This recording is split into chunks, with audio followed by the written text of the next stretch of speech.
Gary Anandasangaree's caught on this tape talking about things you're working on in terms of gun crimes, making it toughening the sentencing guidelines, I guess, for people convicted of holding on to prohibited weapons and so on. Can you speak a little bit about specifically on what your government plans to do on gun crimes and preventing people from having weapons? Look, certainly you'll appreciate that there are final decisions to be taken on what specific measures may be included in the upcoming legislation, which is going to deal with a variety of different reforms in the criminal justice context. First, you should expect to see certain changes to the bail system when it comes to the analysis that courts will conduct with a particular consideration for those who take part in violent crime, particularly those who are violent repeat offenders. We also will be looking at unique conditions when it comes to bail that may touch on the issues of firearms.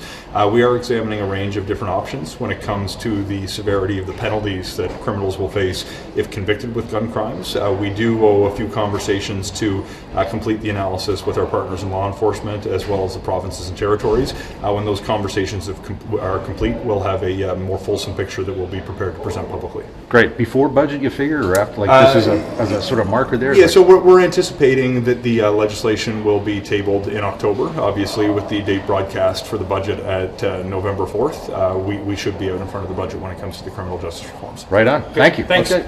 Thank you. Oh, also, the presser we did the other day, when you were the first to ask questions about not having the materials, I didn't realize that the materials weren't made available and why you didn't have them. And I've learned there was an error with the department. I just wanted to apologize for not having the material to you because I wasn't sure where the problem came from. That was on our department and me by extension. And we'll make sure that we have that corrected next time. Merci. Okay. Merci. Thank you. Right, of course. En connaissance de la Palestine, on réagit comment du côté du NCD? On se réjouit, c'est une étape importante, politique et symbolique, mais ce n'est qu'une étape. Et le gouvernement Carney doit en faire plus pour protéger les Palestiniens et les Palestiniennes. Il faut arrêter de vendre des armes à un État génocidaire.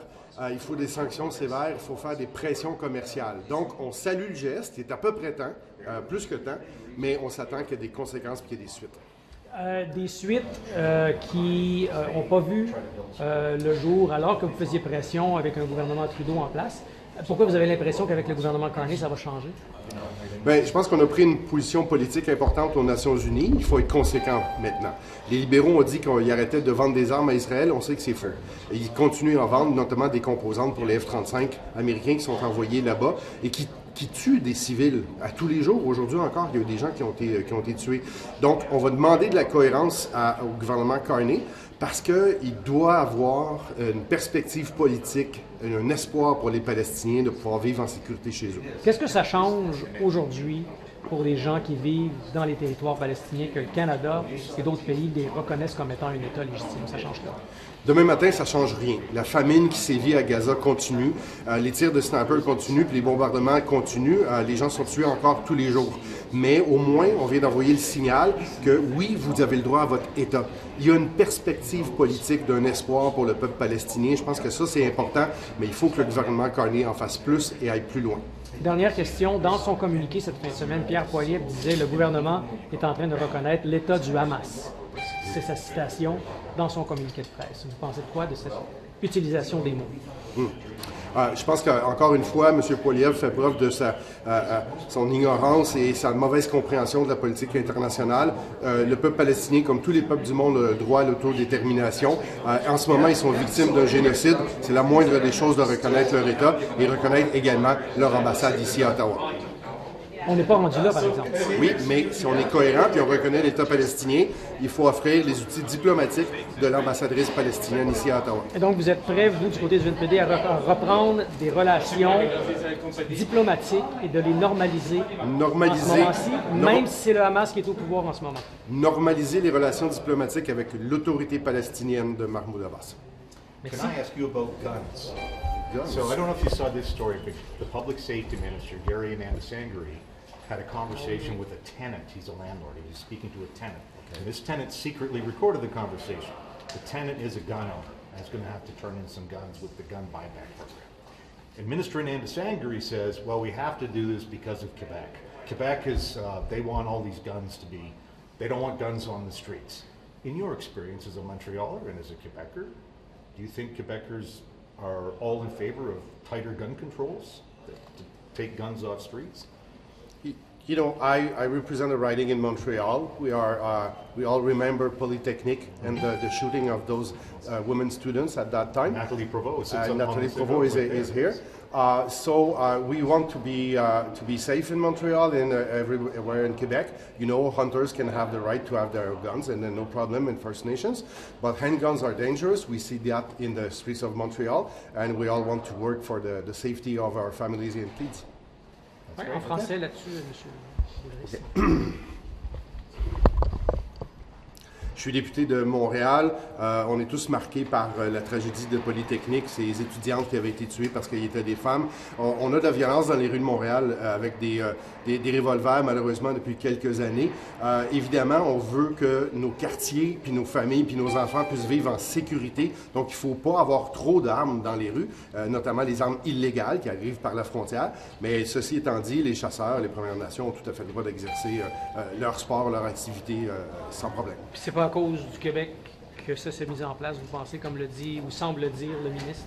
Non, je pense que le ministre a utilisé un subterfuge pour blâmer le Québec. Je pense que c'était pas très habile de sa part.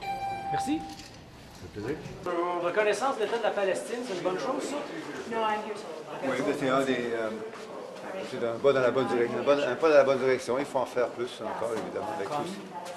Mais continuer à appuyer les efforts de livraison de médicaments, de nourriture, d'eau. C'est des choses de base qu'on sait qui sont très difficilement acheminables présentement. Donc il faut continuer à appuyer ces efforts. Les territoires palestiniens, l'autorité palestinienne a un représentant ici à Ottawa. Est-ce qu'on devrait reconnaître certaines personnes-là comme un diplomate à part et entière?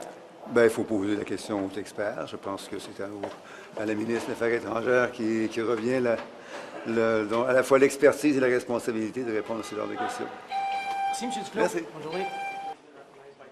How do you think is going to change things?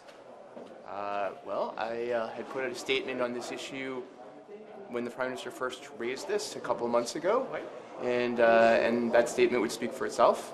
Comment vous vous sentez, vous, personnellement, quand le Canada reconnaît l'État de la Palestine? I don't know that's a question of how I feel. It's a question of I agree very strongly with the two-state solution.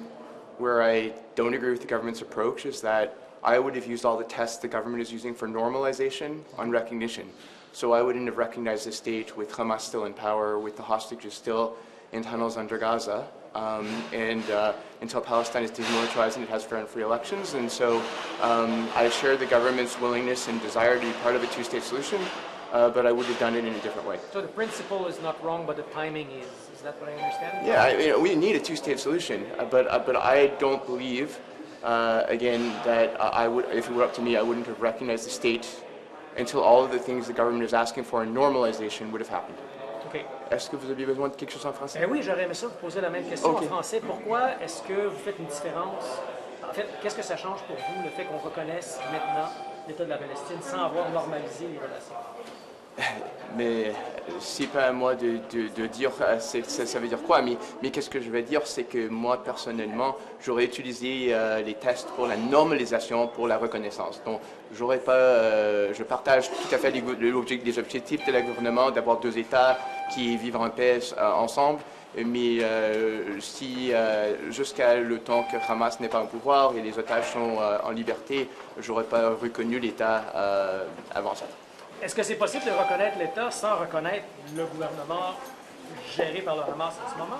Ben, le gouvernement mais c'est sûr, le gouvernement ne reconnaît pas le groupe terroriste Hamas. Mais en effet, encore, ce sont des questions juridiques. Merci, M. Housefather. Plaisir. Conservatives asking what looked like Facebook video questions today, calling out your competency as a minister. What's all that about? What do you think? I think there's a lot of love up there. It sounds to me like the better you do as a parliamentarian, particularly as a government minister, then they get really worried about that. It's a shame. It really is. And what do you make? But I take that in the spirit of the fact that we're all parliamentarians and we were all elected by Canadians to do the best job that we can. And the temporary foreign worker program, do you see any further changes coming at this point? So again, the Minister of Jobs and Families is working with that. I work collaboratively with her, and in the next number of weeks, you'll see things coming out with respect to all the, we have a levels plan that we have to table by November 1st, so that'll be part of the discussion. Great, thank you for stopping. Thanks for asking me. No problem. Thank you.